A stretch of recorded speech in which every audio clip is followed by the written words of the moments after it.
Chayei Sarah with Sholom Aaron. So what's the answer to last week's question of the week? So the question was, what is the name of the wife of Lot? The answer is, if you check the Baal Turim on Perek Yud Tes Pasuk Chav Vav, actually, it says, Vatavid Ishtoi me'acharav, Vati Nitziv Melach. She looked behind and she became a Nitziv of Melach, a pillar of salt. So the Baal Turim actually says that Ishtoi, the gematria of the word Ishtoi in that pasuk, is the gematria of he, Iris. She is Iris. That's her name, Iris. That's the answer. Ayin Yod Reish Yod Taf. That's the answer, Iris. However, though, in Pirkei Rabbi Eliezer, Aaron, if you look in the end of Perek Chav Hey, it has Idis with a Dalet. That's going to be a different girsa. Yeah, so the Radal talks about like different places have each of a girsa, but that's basically the answer. Mm-hmm. So, as we know, there's a war in Eretz Yisrael now, so I thought maybe I could say something like that. So, interestingly, in the end of Parshas Va'era, it's Mamshin Nevuah, he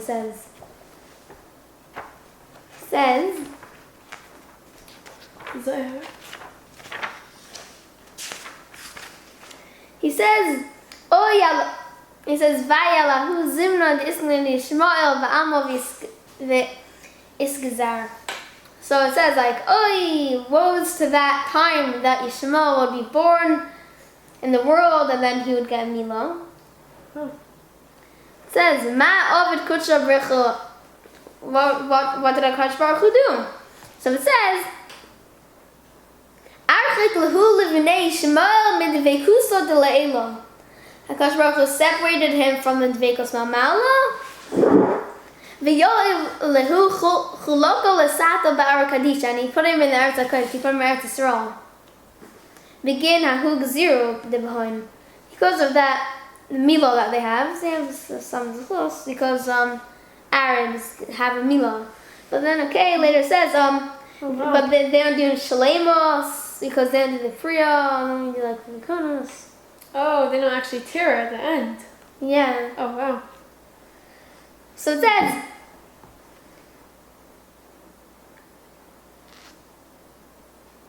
Uzaminin b'nei Yishmael la'as avro karovin takifin ba'almo. They'll start powerful wars in the world like they're doing now.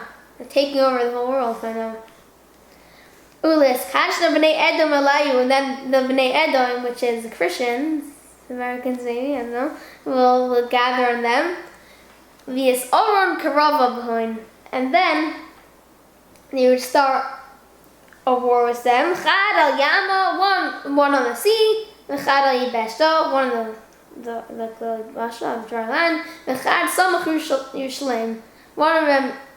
One of the wars next to Yerushalayim, V'yishlun, Elu be'elun. And then they would both rule, B'nai Edom and B'nai Yishmael, V'arak Adisha lo yismasel B'nai Edom. But it won't be passed down to B'nai Edom or Eretz HaKodesh. Oh, wow. Yeah. Wars. Yeah, that says, Vahu zimno yitar amo chad misaife olmo ad roi michayova. Then at that time, another is going to come, another nation is going to come from the Sefer Olam on Roi miharashah. Vayigach bo karova telos yarchen. And then there will be 3 months. Vayis kanshon tama amamai v'yiplu v'yadeh. And then nations will gather and then they will fall in the hands of Yishmael. Ad is kanshos kol b'nei Edom olo mikol saifa alma. Until all the b'nei Edom are gonna be gathered from all the ends of the world. Oh, wow. Then he goes on to talk about it. But anyway, also there's a interesting shot. No, it says Rabbi Kiva.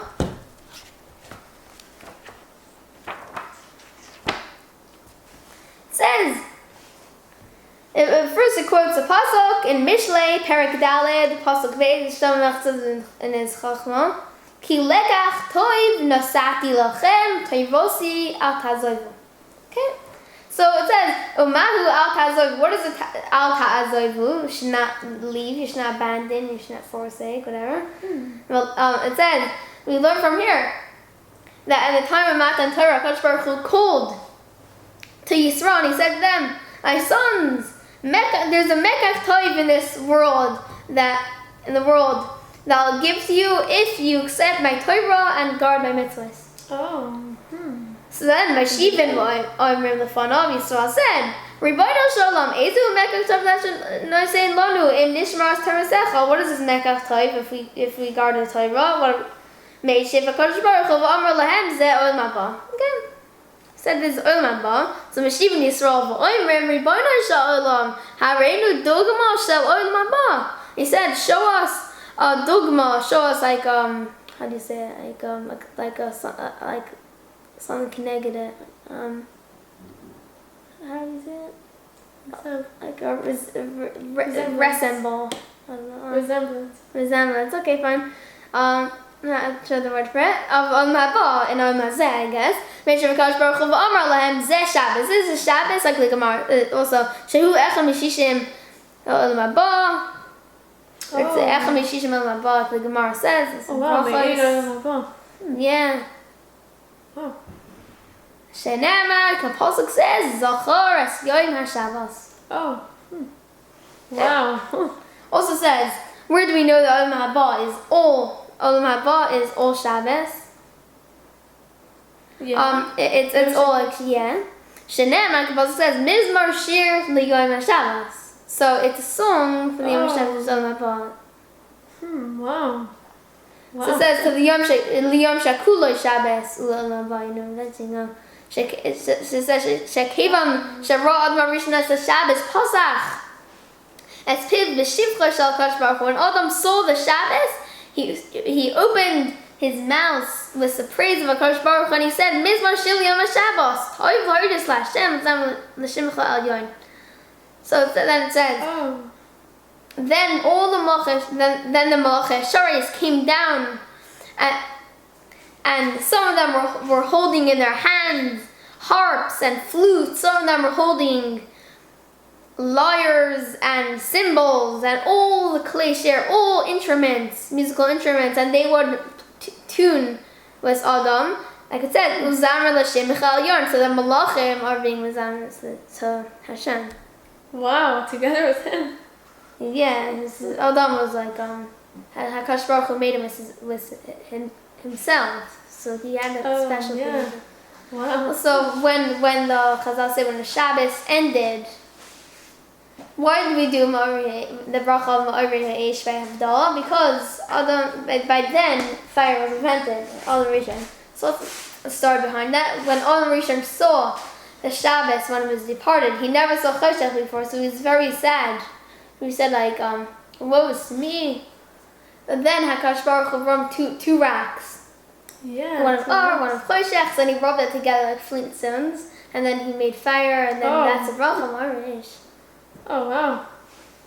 Wow. Really? Yeah.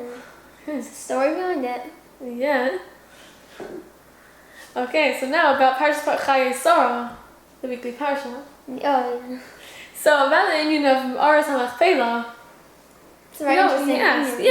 He asked in the beginning of Parashat Pasuk Test. He says like, Avraham Avinu asked for his mace, for Sarah. He asked for Vidin Lias from Aras HaMachpelah. He asked the people from Ches, Ephron ben Tzocher specifically, if he could have them Aras HaMachpelah. So how exactly how did it look? So it's the famous Gemara, the famous Rashi brings the Gemara in Eruvin Nun Gimel and Aleph. It says that it's a machlokes Rav and Shmuel. One says it's 2 rooms. It's machpelah. What does the word machpelah mean? It means double. Kafel is double, right? It's 2 floors, isn't it? Well, yeah. So actually, Rav and Shmuel. One says that it's 2 rooms. It was just like a long building and had 2 rooms in it, and there's an entrance on one side. So it's double. You have 1 room and then another room in that room. In it is another room. Well, some say it's 2 stories high. On top of that cave was another cave on top. It was 2 floors. So other reasons given about the word of machpelah. It's an interesting word. The cave, Ma'aras HaMachpelah. So that's a partial reason why it's called that. But in Bereshis Rabbah, in the Medrash, it does add some additional reasons. In Parsha Nur Ches, Simen Ches, it says one of them is because everyone knew the time that Avram bought it, every single person knew that it was worth much more, much kafel like kefil, double, much more than he actually paid, even though he paid a lot. 400 like shiny over la soicher coins. Still, everyone knew it was worth much more because Adam was really buried in it, and Ephron actually didn't know that Adam was buried in it. Did you know that? Yeah. He didn't know. He would have never ever gave Like him the Zohar money. The Zohar says something very similar. It says all he saw in it was darkness. If he would have, if he would have kept it, if he knew that. Yeah, he would have never sold it for anything if he knew Adam was in it. And how did Avraham Avinu himself know? Because one time his axe ran away and was going to the cave, and then he saw Gan Eden there, and then he knew that was a very special place. So he said, "I want to be buried there." Oh wow, yeah, wow. So and it gives a further reasons. Also, whoever's buried there, it's a very special place. Whoever's buried by Oros Machpelah, Schar, another reason Machpelah, it's kafel and kefel. He gets double, much schar, loss of lavai from just being buried there. Whoever's buried there. So, who made Oros Machpelah? Who dug it? The answer is Adam. Well, yes, there is a pshat that HaKadosh Baruch Hu buried Adam Rishon. Yes. Yeah. But who dug Oros Machpelah? Adam, Perek Eliezer, the end of Perek Chaf, right after what you just said about Motzei Shabbos, right after that Perek Eliezer actually, following it says, Adam knew that he was the first person that got death on him. Before that, no one died. So he knew, oh no, I'm going to die one day, what do I do? So he knew, okay, I better prepare a kever for myself. So he started digging himself a kever, and then he said, oh no, the luchos, we know the luchos, those are worth only one finger of Hashem, one finger of HaKadosh Baruch Hu made the luchos. And still, the waters of the Yarden split from it by the time of Yeshua, when the Aaron had the luchos in it, and the entire water split and ran away from the luchos that was with one finger. But me, I'm with the entire hands of HaKadosh Baruch Hu. Hashem formed me with his own hands. I'm completely 10 times the amount. And Hashem blew in his ruach on the shama. Oh yeah. So for sure, how much power and how much. Yeah. Yeah. Oh yes. Yeah. So after, if I'm buried in this, then the people will just make avodah zarah on me, since I'm made of all the whole hands of a Kodesh Baruch and ruach neshama. They could do some amazing magical avodah zarah things. They could do nisim niflois. They could do powerful things with me. How powerful is my body? So rather, what I'll do is I'll make it very deep. And I will solve that. I'll make it machpelah. I'll make it doubled. I'll make another cave, and in it will be another cave. And that's the reason Perek Eliezer says why it's called Oros Machpelah, because he made it doubled so that people shouldn't be able to get to it. Whoa. And it says, as you alluded to, it says later on in Perek Eliezer, Perek Lamed Vav, it says, Bokar Rotz Avraham. We know last week's Parsha Vayera, it says Avram ran to the cattle to get for the 3 men, or really Menachem, to feed them. He went to the Bokar Rotz. To the cattle he ran. So why did he need to run? Well, yeah, he was running to do the mitzvah, but he actually ran. The Perek Eliezer Vir darshans that it says he ran, so he actually chased after it. He ran. He was running after the cattle. It was running away. He needed to chase it, and then it went into a Oros Machpelah, so he followed it, and he saw over there Adam and Chava there. He actually saw them on beds. He saw them on beds with lit candles, still lit candles. Oh. It's a nice lit candles by them, and he smelled the beautiful, very nice smell of Gan Eden. It smells like apple trees, like that's what Yitzchak smelled like Yaakov. Oh, yeah. So he really desired that for a kever. So, and that's why he really wanted to buy it for a kever. And the Radal actually points out over there, Rav David Loria, he points out, the Bir HaRadal, that otherwise chas v'sholom for Avram Avinu to be jealous of anything, if not for this, that he smelled the smell of Gan Eden. Why would he be jealous even for paying so much money? He shouldn't be jealous of someone else's thing. How could he be jealous of it belongs to someone else? At Avram Avinu's level, he can never be jealous of things. So rather, this was the reason why he really wanted it. Oh. And just to end off, an interesting Gemara in Bava Basra, Nun Ches, Amud Aleph. So it mentions Namoira. Another Bava Basra over there. Yeah, Bava Basra. It says Rabbi Bina'ah. So he would be Mitzayin Kevarim. He would show where each kever is. So first he would measure the inside of it, then he would measure the outside of every single kever. And then he would pour white sid to show, here is the kever, and do not walk here. It's for Kaihanim that, so they shouldn't eat taros, and they shouldn't be eating things to make them tameh around this area of the kever. So he's going through different kevarim. One time he got to Oros HaMachpelah. He went there. He found Eliezer. He found Eliezer standing by the door. He was standing there by the door. Eliezer. I see every day. Yeah. Well, yeah. So Rashi explains how is he still alive. Rashi explains, yeah, in Derech Zuda. Oh yeah, it says. I need them alive. Yeah, and he's one of the people that never died. Like Rabbi Shimon. Yeah, a few other people. He never died, and he went to Gan Eden alive, and he's still alive. So we just saw him. Yeah, just standing over there. So he asked him for permission to go in. Yeah, and then he went in. Then when he got to so first he measured one of the rooms. There's 2 rooms in it. Whether they're above, according to Rav Shmuel, whether they're above each other or next to each other. There's 2 rooms. So we did the first room, which has the avos. The next room has Adam and Chava. First room is the avos and Imais. So he went in, he measured it, measured the outside. Great, he was done. And then he found a baskel when he was about to go to the next room. V'adam Rishon, a baskel said, "You looked at the mus of the yokni. You just looked at the avos. You saw there's a shechina talking. You just looked at kind of similar to my image." But you can't look at actual my image. Hashem created B'Tselem Elokim. Hashem created Adam actually B'Tselem Elokim. Those are the most similar to image. Also B'Tselem Elokim. Yeah, he cleared it actually B'Tselem Elokim. So we can't go in. So then Rabbi Noah asked the Shechina. He asked the Maskal, how do I do this? So I need to measure it. I need to be Mitzayim the Kavaris. That's my job. So the last answer. Don't worry though. Those 2 rooms are exactly the same measurement. Exactly the same measurement, so once you measure one, you're good and you're done for the rest. And the Gemara adds that whether for Rav or Shmuel, which is the Machlokes and Eruvin, whether for Rav and Shmuel, for both of them, whether they're on top of each other, they'd be the same, or whether they're one's to the side of the next one, they're both the same measurement. Yeah. So, and the Gemara continues there about he actually did see the heels of Adam Rishon, and it was like the sun. It was bright as the sun, the heels of Adam Rishon.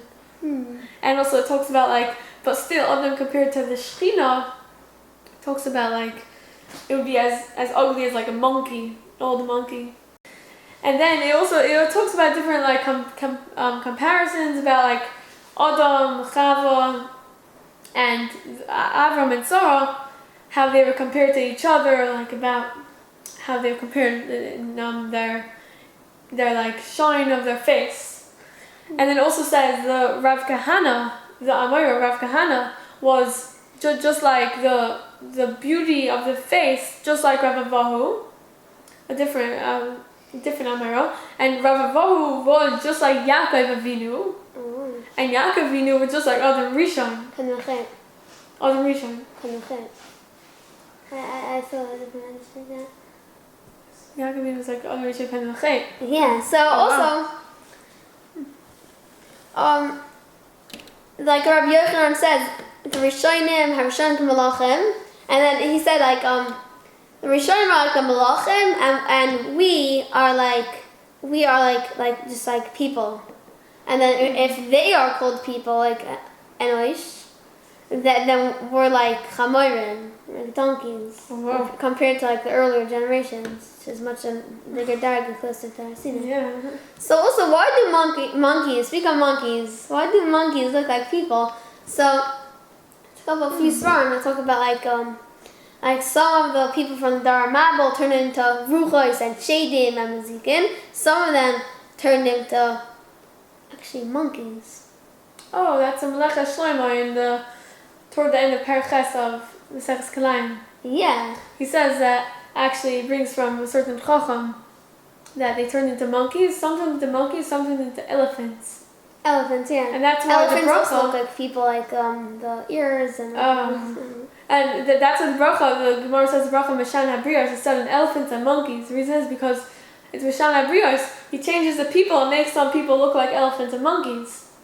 Because otherwise, if not for this, why is the Mishan Habrios in every animal? He says every animal. Well, also looks different according from to that, others. you should say it to beards.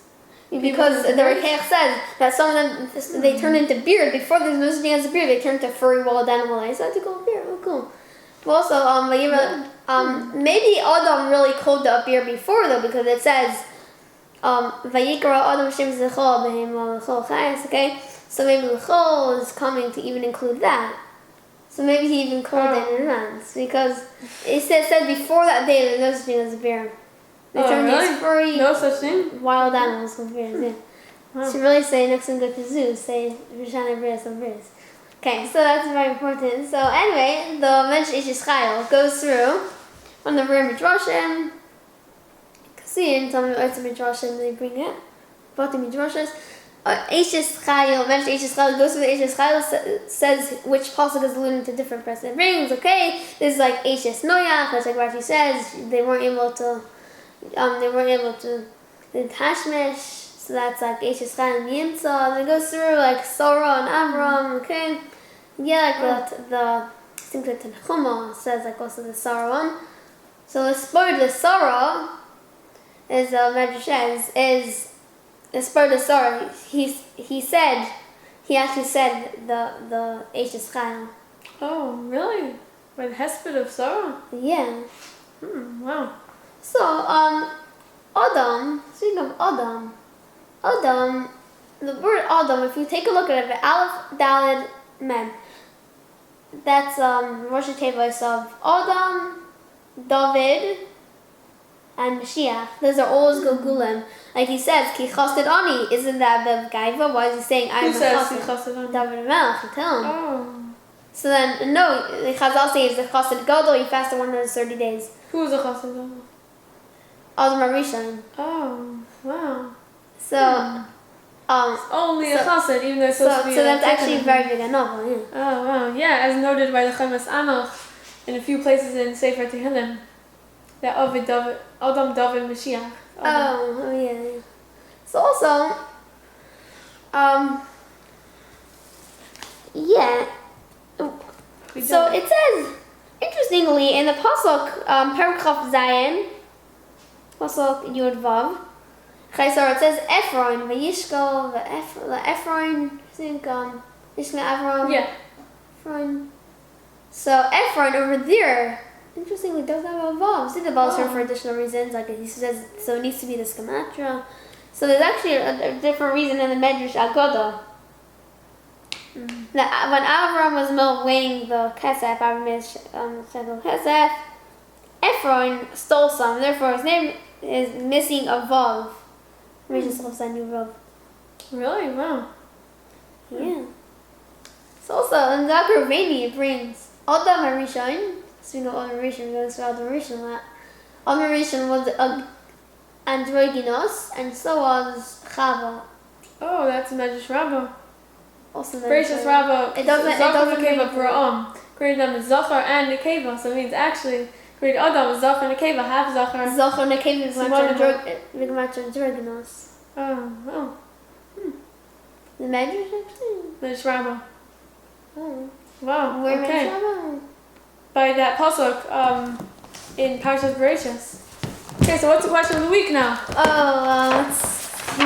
Parshas Chayei Sarah, question of the week. Yeah. Favorite part, we go. Oh, I'm trying to start. Let me see.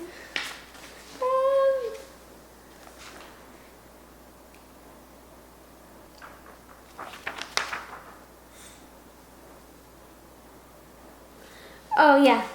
When did Avraham Avinu die? When? So we know he died at age 175. Yeah, but That's when? possible. Which months? Like, Which month? yes, that's the question. Yeah. Which Hmm. months did Avraham Avinu die? Which Okay, month? bye. Okay, bye. So whoever gets the answer of the question of the week, the first person to submit the answer to the email address, which in the information, the description about this video, you can see our email address. It's Torah Talk 937@gmail.com. Whoever submits the first answer, they'll be mentioned in the next week's Torah Talk. Bye.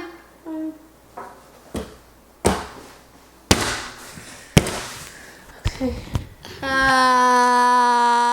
Another one of these again. Oh no, you won. Yeah. I was like annoying a Chinese video. The jokes. Okay, come. So she's tired.